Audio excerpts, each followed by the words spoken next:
감사합니다. 오늘 하나님께서 우리에게 주시는 말씀 함께 봉독하겠습니다. 예레미야 39장 1절에서 10절까지 말씀 우리 함께 봉독하겠습니다. 예레미야 39장 1절에서 10절까지 말씀 우리 함께 봉독하도록 하겠습니다. 예레미야 39장 1절에서 10절까지 말씀입니다. 이것은 하나님의 말씀입니다. 유다의 시드기야 왕의 제9년 열째 달에 바벨론의 느부갓네살 왕과 그의 모든 군대가 와서 예루살렘을 에워싸고 치더니 시드기야의 제11년 넷째 달 아홉째 날에 성이 함락되니라. 예루살렘이 함락되매 바벨론의 왕의 모든 고관이 나타나 중문에 앉으니 곧 네르갈 사레셀과 삼갈 레브와 내시장 살스기민이, 네르갈 사레셀은 궁중 장관이며 바벨론의 왕의 나머지 고관들도 있더라. 유다의 시드기야 왕과 모든 군사가 그들을 보고 도망하되 밤에 왕의 동산 길을 따라 두담 셋문을 통과하여 성읍을 벗어나서 아라바로 갔더니 갈대아인의 군대가 그들을 따라 여리고 평원에서 시드기야에게 미쳐 그를 잡아서 데리고 하맛 땅 리블라에 있는 바벨론의 느부갓네살 왕에게로 올라가매 왕이 그를 심문하였더라. 바벨론의 왕이 리블라에서 시드기야의 눈앞에서 그의 아들들을 죽였고 왕이 또 유다의 모든 귀족을 죽였으며 왕이 또 시드기야의 눈을 빼게 하고 바벨론으로 옮기려고 사슬로 결박하였더라. 갈대아인들이 왕궁과 백성의 집을 불사르며 예루살렘 성벽을 헐었고 사령관 느부사르단이 성중에 남아있는 백성과 자기에게 항복한 자와 그 외에 남은 백성을 잡아 바벨론으로 옮겼으며 사령관 느부사르단이 아무 소유가 없는 빈민을 유다 땅에 남겨두고 그날에 포도원과 밭을 그들에게 주었더라. 아멘. 흔적기관이라는 말이 있습니다. 이 말은 사실 신앙인들이 사용하는 말은 아니고요, 진화론을 주장하는 사람들이 쓰는 말입니다. 우리 몸에 지금 필요 없게 된, 그래서 흔적만 남게 된 어떤 기관들이 있다, 그렇게 이 사람들은 주장합니다. 예를 들어 맹장이나 아니면 편도 같은 것이 여기에 속한다라고 주장합니다. 진화론을 주장하는 사람들은 이런 기관들이 예전에는 기능을 갖고 있었는데, 역할들이 있었는데 점차 그 기능이 필요 없게 되었고 지금은 그렇게 흔적만 남아있는 것이다, 이렇게 주장합니다. 이는 사실 진화가 아니라 정반대 개념, 퇴화입니다. 있다가 없어지는 것, 그러니까 생겼다가 없어지는 것입니다. 진화가 앞으로 나가는 것이라면 퇴화는 뒤로 물러나는 것이기 때문에 엄밀히 말해서 어쨌든 간에 이 말은 서로 정반대 개념입니다. 사실 이 주장은 두 가지로 반박할 수 있습니다. 하나는 진짜 기능이 없다라고 그렇게 100% 확신할 수 있는가 하는 것입니다. 우리가 알지 못할 뿐, 그 맹장이나 편도 같은 경우에도 우리가 알지 못할 뿐이지 어떤 기능을 할 수 있습니다. 잘라낸다고 했을 때 생존에 지장이 없다라고 해서 필요 없다라고 말할 수 없다는 겁니다. 사실 우리 몸에서 손가락 하나 잘라내도, 아니 팔을 한쪽 잘라낸다라고 하더라도 생존에는 지장 없습니다. 그러니까 필요 없는 기관이다, 이렇게 말할 수 있을까요? 그렇지 않습니다. 생존에는 지장은 없지만 아직은 우리가 알 수 없는, 우리가 밝혀내지 못한 그런 기능이 있을 수도 있고, 또 지금 이미 누군가는 그 기능에 대해서, 맹장의 기능이나 편도의 기능에 대해서 이런저런 이론을 말하고 있기도 합니다. 두 번째는 진화론은 과정을 말하지만 모든 과정을 설명하지는 못한다라는 약점이 있습니다. 만약 진화가 계속되고 있고 또 지금도 진화하고 있다면 그 과정들이 우리 눈앞에 있어야 됩니다. 그런데 진화론자들은 증거로 제시하는 것들이 항상 자기네들 마음대로 탄소 연대기 어쩌고 저쩌고 하면서 영 많은 숫자 전에, 몇십만 년 전에, 몇백만 년 전에, 자기 100년도 못 살면서 몇백만 년, 몇십만 년 전 뭐 이런 얘기들을 하면서 화석만 가지고 옵니다. 그러니까 이 화석이 제대로 복원됐을 때 어떤 모양인지도 제대로 알지 못하면서 그냥 화석만 가지고 옵니다. 사실은 그 과정들, 진화론이 진짜라면 그 과정이 우리 눈앞에 실물로 있어야 합니다. 원숭이가 사람이 되었다라고 한다면 그게 화석만 갖고 얘기하면 안 되고, 실제로 원숭이에서 사람으로 오는 그 중간에 지금 한 30% 진화된 형체, 뭐 한 45.9% 진화된 형체, 뭐 이런 것들이 실제로 우리 눈앞에 있어야 됩니다. 그런데 그 중간 과정들이 없다는 것이죠. 진화론자들이 항상 얘기하는 약점은 이런 데 있습니다. 이런 부분들에 대해서 설명하지 못하면 진화론은 창조론보다 더 합리적인 이론이다, 더 과학적인 이론이다, 그렇게 말할 수 없습니다. 그들이 말하는 합리, 그들이 말하는 과학과 그들이 말하는 진화론은 정면으로 배치되기 때문입니다. 그래서 저는 이렇게 제안합니다. 진화론이라는 거창한 이름 말고 하다못해 진화 가설 이렇게 부르든가, 아니면 좀 더 정확하게 진화에 대한 지극히 사적이고 개인적인 생각, 뭐 이렇게 불러야지 옳다 싶습니다. 왜냐하면 진화론, 창조론 이렇게 하면 창조론이랑 진화론이랑 뭔가 대등한 것처럼 보입니다. 그런데 그 증거들을 찾아보면 그렇게 많지 않습니다. 그러니 진화에 대한 아주 사적이고 좀 확실하지는 않지만 개인적으로 생각해본 어떤 생각의 결과물, 뭐 이렇게 얘기해야 옳습니다. 이제 우리는 그렇게 불러볼까요? 네. 그런데 자연과학에만 이런 사람들이 주장하는 자연과학에만 이런 흔적기관이라는 것이 존재하는 것은 아닙니다. 오늘 본문은 영적인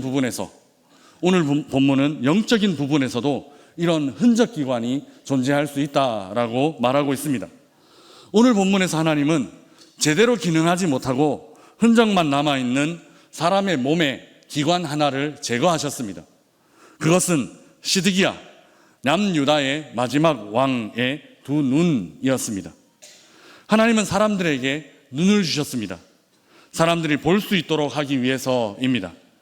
하나님은 사람들이 그 눈을 통해서 하나님께서 창조하신 것들을 마음껏 즐기며 마음껏 향유하며 보기를 원하셨습니다. 창조 이야기 안에서 하나님은 자신이 창조하신 것을 보시기 좋았더라, 그렇게 말씀하셨고, 또 어떤 경우에는 이를 심히 좋았더라, 보시기 심히 좋았다라고 말씀하셨습니다. 창세기 1장은 이렇게 마무리됩니다. 우리 창세기 1장 31절 말씀 자막을 보면서 같이 읽어보겠습니다. 하나님이 지으신 그 모든 것을 보시니 보시기에 심히 좋았더라. 저녁이 되고 아침이 되니 이는 여섯째 날이니라. 아멘. 하나님께서 눈을 주신 이유는 바로 이것입니다. 하나님께서 창조하신 이것들을 보여주시기 위해서, 하나님께서 창조하신 이 피조물들을 보고 또 즐기고 또 감탄하라는데, 이 일을 위해서 우리에게 두 눈을 주신 것입니다. 천국에 가면 우리는 어떤 말 제일 많이 할까요? 천국에 가면 저는 아마 이런 말 제일 많이 할 것 같습니다. 우와, 하나님께서 일로 와봐, 이거 내가 만들었어, 한번 볼래? 하면 우와, 이거 진짜 하나님 만들었어요? 이러고, 야, 이거만 만든 줄 알아? 저쪽으로 가보자. 이러면 저쪽에 가서 또 우와, 하나님 만드신 거 보면서 우와 이렇게 감탄하지 않을까 싶습니다. 하나님께서 우리에게 두 눈을 주신 이유는 이것입니다. 그런데 저 천국에서만 하나님을 만드신 것이 있는 것은 아닙니다. 이 땅에서도 하나님은 우리가 누리고 우리가 즐기는 이 모든 것을 만드셨습니다. 우리 옆에 있는 성도님들 한번 보실까요? 보시면 이렇게 하셔야 되는데, 우와, 이렇게 하셔야 되는데, 하나님께서 우리 옆에 있는 그 성도님을 만드셨습니다. 권사님, 우리 집사님을 하나님께서 만드셨습니다. 한번 감탄. 네, 우와, 우리 옆에 있는 성도님들을 이렇게 만드셨습니다. 오늘 연습하신 것 집에서 꼭 한번 써먹어 보시기 바랍니다. 우리 아내, 우리 남편이 왔을 때 우와 하면서 한번 안아주시기 바랍니다. 왜냐하면 하나님께서 이렇게 멋지게 만드셨거든요. 우리 자녀들도 들어오면 우와 하면서 이렇게 한번 토닥토닥 해주시기를 바랍니다. 그리고 2부 때는 말씀을 안 드렸는데 우와 해야 될 것, 거울 보면서 꼭 하루에 한 번씩 하시기 바랍니다. 거울 보면서 우와 이렇게 한번 하시기 바랍니다. 머리는 좀 날아갔어도 잠주름은 좀 있어도 그래도 하나님 만드셨습니다. 우와 하시면서 그렇게 하루를 시작하시기를 주님의 이름으로 축복합니다. 하나님께서는 사람들에게 눈을 주셔서 하나님께서 만드신 것, 그것들, 하나님의 작품들을 보게 하시기 원하셨습니다. 그리고 더 중요한 것은 그 피조물들을 통해서 사람들의 눈이 창조주인 하나님 자신을 보기 원하셨습니다. 이 이야기가 로마서에 있습니다. 로마서 1장 19절 20절 말씀 우리 함께 읽어보도록 하겠습니다. 같이 읽겠습니다. 이는 하나님을 알만한 것이 그들 속에 보임이라. 하나님께서 이를 그들에게 보이셨느니라. 창세로부터 그의 보이지 아니하는 것들 곧 그의 영원하신 능력과 신성이 그가 만드신 만물에 분명히 보여 알려졌나니 그러므로 그들이 핑계하지 못할지니라. 아멘. 하나님의 신성과 능력이 그 피조물 안에 고스란히 담겨 있고 우리는 그 피조물 안에 고스란히 담겨 있는 하나님의 신성과 능력을 분명히 볼 수 있다라고 바울 사도는 우리에게 가르치는 것입니다. 그가 만드신 만물 안에는 하나님을 알만한 것들이 보이게 하셨습니다. 그 안에 하나님께서 자신을 심어 놓으셨다라는 겁니다. 그렇기 때문에 사람의 눈은 피조물들 안에서 영원하신 능력과 신성을 분명히 보아야만 했습니다. 즉, 그 안에서 하나님을 보아야만 했다라는 것입니다. 그런데 사람들은 보아야 할 것들을 제대로 보지 못했습니다. 눈이 해야 할 기능을 제대로 하지 못했다라는 것입니다. 그래서 저 이상한 학설 내세운 사람의 표현을 빌려서 말하자면 기능을 잃어버린 기관이 되어버렸고 기능을 잃어버린 그 기관을 흔적 기관 이렇게 부를 수밖에 없게 되었다라는 것입니다. 영적인 흔적 기관이 이렇게 생겨난 것입니다. 오늘 본문은 그 영적인 흔적 기관에 대한 이야기입니다. 그리고 오늘 본문은 유다의 마지막 이야기를 담고 있습니다. 하나님께서 보여주신 것들을 보지 않았고 사람의 눈으로 보아야만 하는 것을 보지 못한 한 왕과 또 한 민족의 최후가 이런 모습입니다. 우리 오늘 본문 8절에서 9절 말씀 우리 같이 읽어보겠습니다. 8절 9절 말씀입니다. 갈대아인들이 왕궁과 백성의 집을 불사르며 예루살렘 성벽을 헐었고 사령관 느부사라단이 성중에 남아있는 백성과 자기에게 항복한 자와 그 외에 남은 백성을 잡아 바벨론으로 옮겼으며 아멘. 바벨론 사람들은 왕궁과 백성의 집을 불살랐습니다. 그리고 예루살렘 성벽을 헐어버렸고 성중에 남아있는 백성들과 또 자기에게 항복한 사람들 그 외의 백성들을 바벨론으로 잡아갔습니다. 오늘 본문에는 기록되지 않았지만 이때 예루살렘 성전, 그 솔로몬이 지은 예루살렘 성전도 파괴되었고 성전의 집기들도 모두 도둑질 당했습니다. 도대체 왜 하나님의 백성들에게 이런 일들이 일어난 것일까요? 하나님은 자기 백성들에게 도대체 왜 이렇게 참혹한 일을 겪게 하신 것일까요? 그 이유를 바로 기능을 잃어버린 눈, 흔적만 남아있는 눈과 관련해서 살펴볼 수 있습니다. 이 마지막 시대 사람들의 눈이 흔적 기관이 되고 만 것입니다. 하나님을 바라보아야 할 눈이 계속해서 항상 다른 곳만 보고 있었습니다. 그래서 하나님은 제 역할 하지 못하는 흔적 기관에 불과한 눈을 뽑아버리셨습니다. 멀쩡한 눈을 뽑아버리신 잔인한 이야기가 아닙니다. 멀쩡하게 잘 보고 있는 것, 보아야 할 것들 잘 보고 있는 눈을 뽑아버리신 이야기가 아닙니다. 제기는 하지 못하는 눈, 그저 흔적만 남아있는 눈, 그 눈 뽑아내신 이야기가 바로 오늘 본문의 이야기입니다. 유다의 마지막 왕 시드기야가 겪은 일이 바로 이 일입니다. 오늘 본문 6절 7절 말씀 우리 함께 읽어보겠습니다. 6절 7절 말씀입니다. 바벨론의 왕이 리블라에서 시드기야의 눈앞에서 그의 아들들을 죽였고 왕이 또 유다의 모든 귀족을 죽였으며 왕이 또 시드기야의 눈을 빼게 하고 바벨론으로 옮기려고 사슬로 결박하였더라. 아멘. 시드기야는 왕궁을 버리고 야반도주를 하던 중 참 모양 빠지게 붙잡혔습니다. 그리고 참혹한 일을 겪게 됩니다. 바벨론의 느부갓네살은 잡혀온 왕 시드기야 앞에서 먼저 무슨 일을 했는가 하면 그의 아들들을 죽였습니다. 6절은 분명히 이렇게 기록하고 있습니다. 시드기야의 눈 앞에서 그의 아들을 죽였다라고 기록하고 있습니다. 그리고 나서 느부갓네살은 무엇을 했는가 하면 시드기야의 두 눈을 뽑아버렸습니다. 눈앞에서 아들들을 죽이고 그것을 본 눈을 뽑아버린 것입니다. 시드기야가 눈으로 마지막 본 장면은 아들들이 죽는 장면이었습니다. 그리고 눈이 뽑혀서 이제 더 이상 아무것도 볼 수 없는 그런 처지가 되고 말았습니다. 그래서 그의 눈 안에는 아들이 죽어가는 모습, 그 사랑하는 아들들이 죽어가는 모습이 박제가 되어 남아 있었을 것입니다.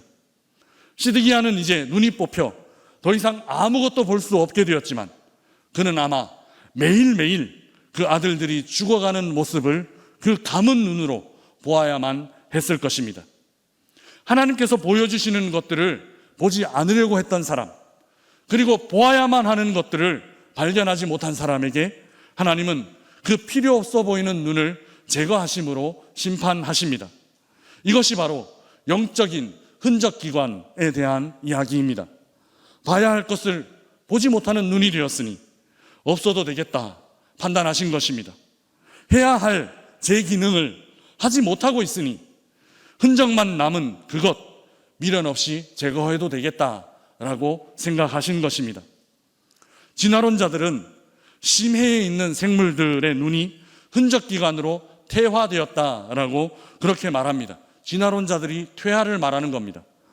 빛이 없는 깊은 바다 속에서 눈보다 다른 감각이 더 발달한 것이라고 볼 수 있습니다. 자연이 그렇게 한 것이다, 그렇게 이 사람들은 주장합니다. 한자의 의미를 보면 스스로 그렇게 된 것, 이렇게 볼 수 있겠습니다. 그러나 우리는 자연이 그렇게 하는 것 아니라 하나님께서 필요 없어진 눈을 제거하시는 사건을 오늘 본문을 통해서 보게 됩니다. 빛이 있음에도 불구하고 보려 하지 않고 영광이 보여졌음에도 불구하고 믿음으로 반응하지 않는 사람들의 눈을 하나님은 그저 흔적기관일 뿐이다 라고 판단하시고 그 눈을 제거해 버리신 것입니다. 그래서 자연이 그렇게 하는 것 아닙니다. 믿음이 그렇게 하는 것입니다. 정확하게 표현하면 믿음, 불신앙이 그렇게 하는 것입니다. 그리고 스스로 그렇게 되는 것이 아닙니다. 하나님께서 그렇게 하시는 것입니다.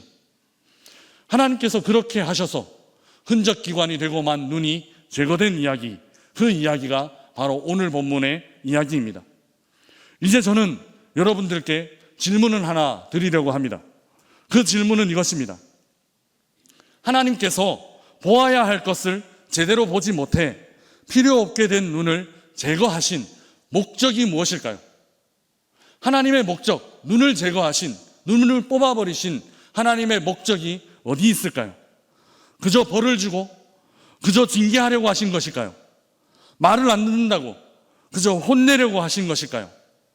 이에 대한 대답을 찾기 위해 예수님의 말씀을 한번 들어보겠습니다.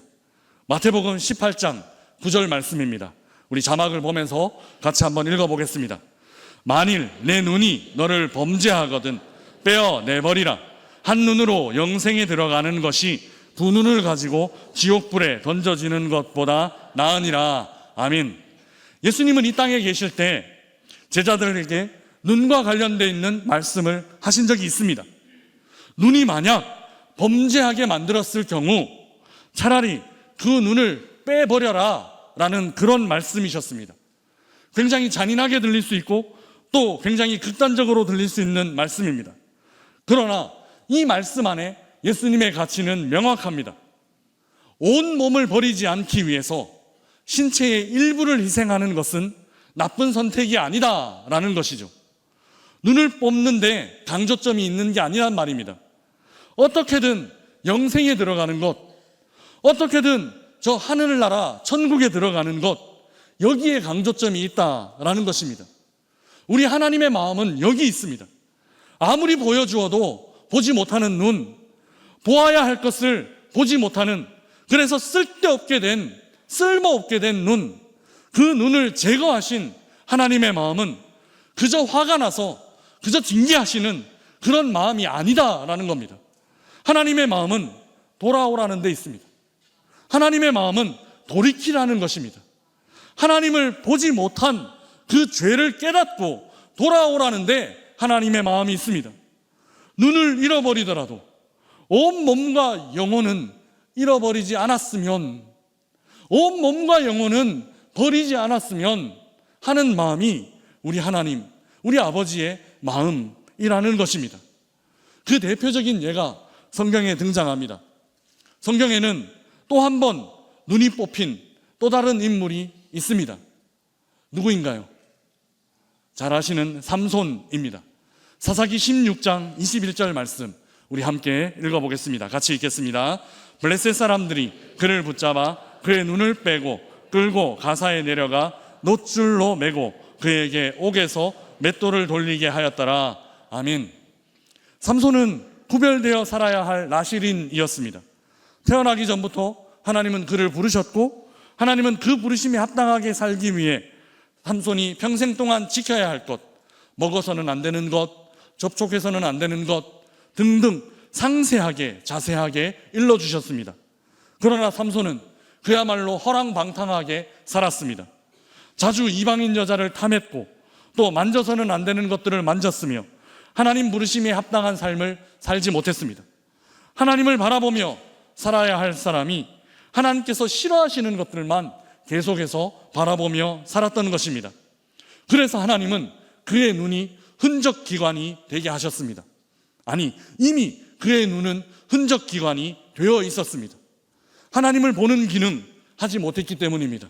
하나님께서 보여주시는 것 보지 못하는 그런 상태였기 때문입니다. 그의 눈은 이미 흔적기관이었습니다. 그래서 그는 눈이 뽑혔고 머리가 밀렸으며 감옥에서 비참하게 맷돌을 돌리고 있는 그런 신세가 되고 말았습니다. 그러나 삼손의 삶은 그 감옥에서 끝나지 않았습니다. 눈이 뽑힌 그 순간 삼손의 마음이 변화되기 시작했습니다. 이제 다시 조금씩 정신 차리기 시작한 것입니다. 우리 사사기 16장 28절 말씀 우리 함께 읽어보겠습니다. 같이 읽겠습니다. 삼손이 여호와께 부르짖어 이르되 주 여호와여 구하옵나니 나를 생각하옵소서. 하나님이여 구하옵나니 이번만 나를 강하게 하사 나의 두 눈을 뺀 블레셋 사람에게 원수를 단번에 갚게 하옵소서 하고. 아멘. 삼손은 블레셋 사람들에게 복수했고 우상잔치에 모인 블레셋 사람들을 죽이고 그 자리에서 자신도 함께 죽었습니다. 성경은 이렇게 삼손의 마지막을 고백합니다. 삼손이 죽었을 때 죽인 사람보다 죽을 때 죽인 자가 더 많았다. 이렇게 삼손의 인생을 평가하고 있습니다. 그가 진심으로 돌이켰는지, 그가 얼마나 진실하게 회개했는지에 대해서 성경은 확실하게 말하고 있지는 않습니다.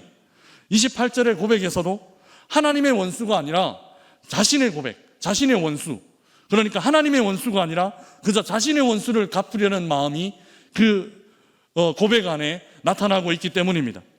그러나 분명한 것은 이 28절에 삼손이 뭘 하고 있는가 하면 삼손이 기도하고 있습니다.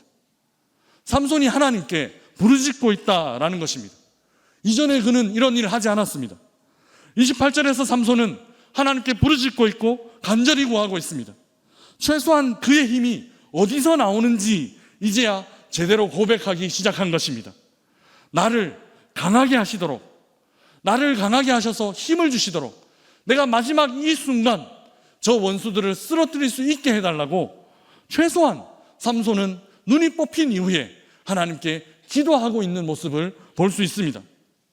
흔적만 남아있는 그런 쓸모없던 눈이 제거되었을 때, 그때야 비로소 그는 깨달았습니다.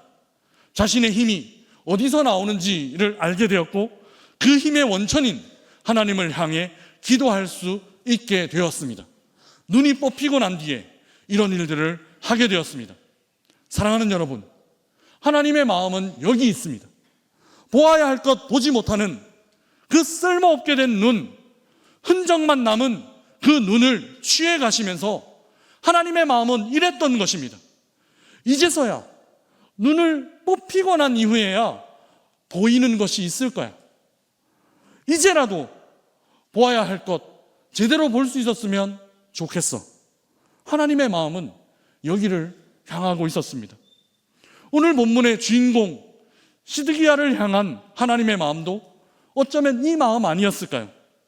그리고 어쩌면 성벽이 무너지고 포로가 되게 하신 그 하나님의 마음도 어쩌면 이 마음 아니었을까요?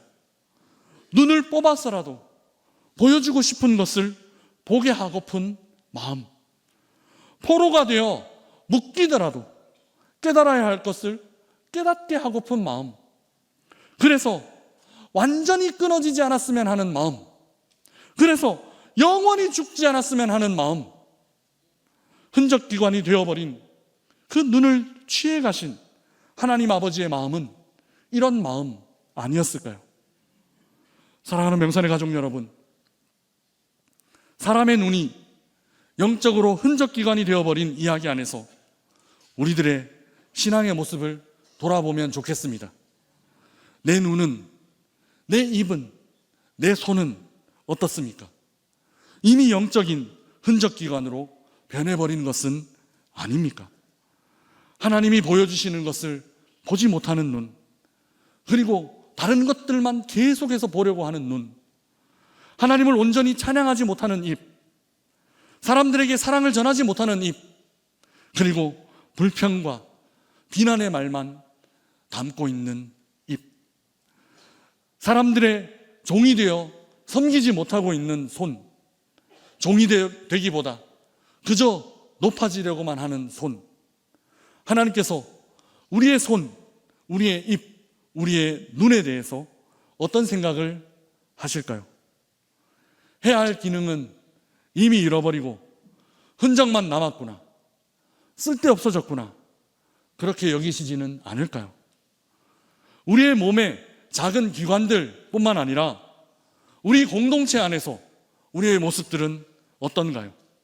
우리의 가정과 우리의 순, 우리의 코이, 우리의 사역팀 안에서 우리의 모습은 어떤가요? 마치 기능은 잃어버리고 흔적만 남아있는 모습처럼 그렇게 우리의 가정에서 또 우리의 공동체 안에서 우리가 머물러 있는 것은 아닌가요? 시드기야 시대의 그 남왕국보다 우리는 자신 있게 그때보다는 낫습니다, 그때보다는 우리가 낫습니다 라고 말할 수 있을까요? 오늘 이 거룩한 주일 아침 우리 자신의 모습들을 돌아보십시다. 흔적만 남은 모습들에 생기를 불어넣는 우리 모두가 되길 주님의 이름으로 축복합니다. 원래 역할, 원래 하나님께서 우리에게 주신 기능, 그 기능 다시 회복하십시다. 영적 흔적 기관들이 보아야 할 것들 정확하게 보고 들어야 할 것들 정확하게 들으며 해야 할 일들 정확하게 행함으로 하나님의 쓸모들, 하나님의 기능들, 하나님께서 우리에게 부탁하신 그 역할들을 회복하시기를 주님의 이름으로 축복합니다. 이 회복을 통해 하나님 나라를 위한 역할들과 기능들을 감당하며 합력하여 선을 이루어가는 이제 시작하는 한 주간 되시기를 주님의 이름으로 축복합니다. 우리 주신 말씀 생각하며 함께 찬양하겠습니다. 내 눈 주의 영광을 보내 라는 찬양 우리 중창팀과 함께 같이 찬양하겠습니다.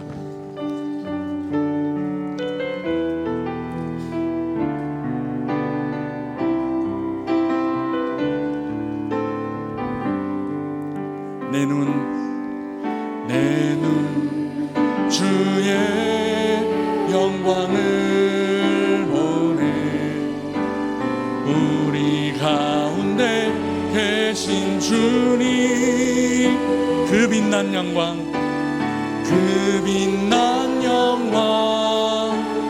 온 하늘 덮고 그 찬송 온 땅 가득해 주의 영광을 보내 찬송 가운데 서신 주님의 얼굴을 온 세상 향하래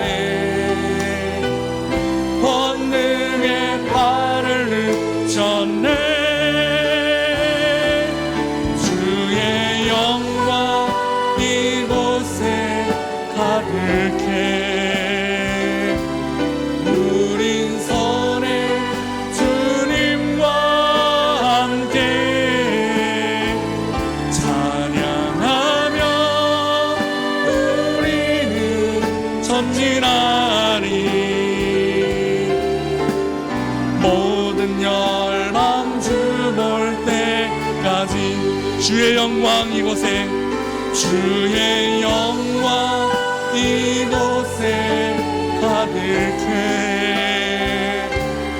우린 선에 주님과 함께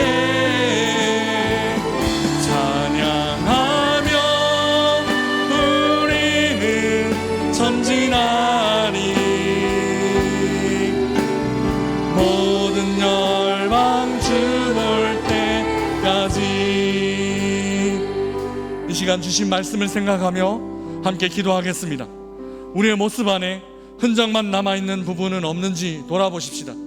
그리고 우리 공동체 안에서 우리의 모습은 흔적만 남아있는 모습으로 존재하고 있는 것은 아닌지 돌아보십시다. 주님, 내 눈이 주님의 영광 보게 하여 주시옵소서. 내 입이 하나님 영광 찬양하게 하여 주시옵소서. 내 손이 이웃들을 섬기게 하여 주시옵소서. 그런 삶을 살아가는 이 한 주간 되게 하여 주시옵소서.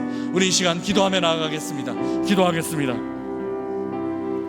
주님, 주님, 우리의 모습은 어떠합니까? 그 남유다의 모습, 그 시드기야 왕 때의 모습보다 우리는 낫다, 그렇게 우리가 담대히 고백할 수 있습니까? 하나님, 우리의 눈은 어디를 보고 있습니까? 우리의 입은 무엇을 말하고 있습니까? 우리의 손은 무엇을 향하여 섬기고 있습니까? 하나님, 이제 시작하는 한 주간 동안 하나님 보여주시는 것 보게 하여 주시옵소서. 하나님, 모든 형상들 안에서 하나님의 영광을 보게 하여 주시옵소서. 하나님, 이제 시작하는 한 주간 동안 우리의 입이 하나님 찬양하는 입술이 되게 하여 주시옵소서. 하나님, 이제 시작하는 한 주간 동안 우리의 손이 우리의 이웃들을 섬기는 손이 되게 하여 주시옵소서. 그렇게 하나님께서 우리에게 주신 쓸모들, 하나님께서 우리에게 주신 역할들을 감당해 나가시도록 주시옵소서. 사랑의 하나님, 흔적만 남은 쓸모없는 부분들을 제거하심으로 하나님의 뜻과 하나님의 마음을 깨닫게 하시니 감사합니다. 우리 안에 혹 흔적은 있지만 기능하지 않는 부분은 없는지 돌아보기를 원합니다. 주님 찬양하며 주님 살아계신 바라보고 주님 맡기신 사명 감당하며 살아가는 저희들 되게 하여 주옵소서. 다시 한번 성령 충만함으로 생기를 허락하여 주셔서 우리의 믿음이 살아나고 뜨겁게 회복되게 하여 주옵소서. 감사합니다. 예수 그리스도 이름으로 기도드리옵나이다. 아멘.